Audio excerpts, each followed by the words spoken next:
I was in the U.S. Army. I was an airborne infantryman in Fort Benning, Georgia. And then I was in the Old Guard, served as a guard at the Tomb of the Unknown Soldier in the Arlington National Cemetery. And then after active duty, I went into the Mississippi National Guard in 2nd Battalion, 20th Special Forces Group. And I did a total of 13 years of service between active duty and National Guard. I work daily with personnel in our company that are all over the world. And I can relate with the hardships of being away from home or the dangers of being in a high threat environment because I've done that job and I've been there.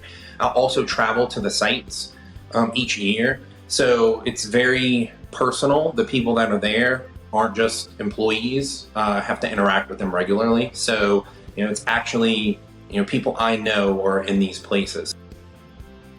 So I find we do have a really high percentage of people who have experience in the military or government agencies, or have been exposed to that and already have worked as a civilian with those programs.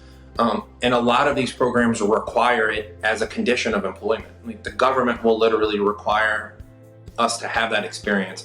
So I think that's why SOC has such a high number of military veterans and government employees, is just the nature of the business. I have the opportunity now to possibly go into program management or look at other programs and using the leadership skills from the military applied in a civilian corporate, business entity. I think that's the biggest thing, it has really given me the ability to grow.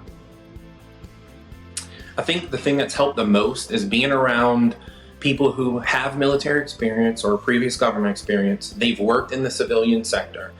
That mentorship, learning how that applies to business development, how it applies to capturing business. The thing I love the most about my job is the new challenges. Originally, I thought it was autonomy. I have a lot of room to make my own decisions, but I really think it's the challenges.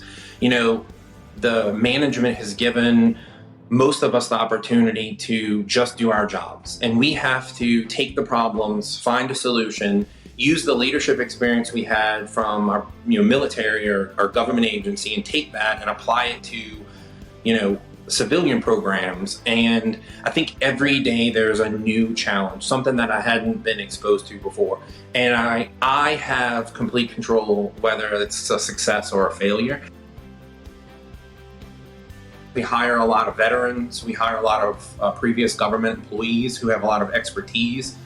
And I think just having a company whose mission statement is to support our national, security infrastructure, I think it goes to how patriotic it is.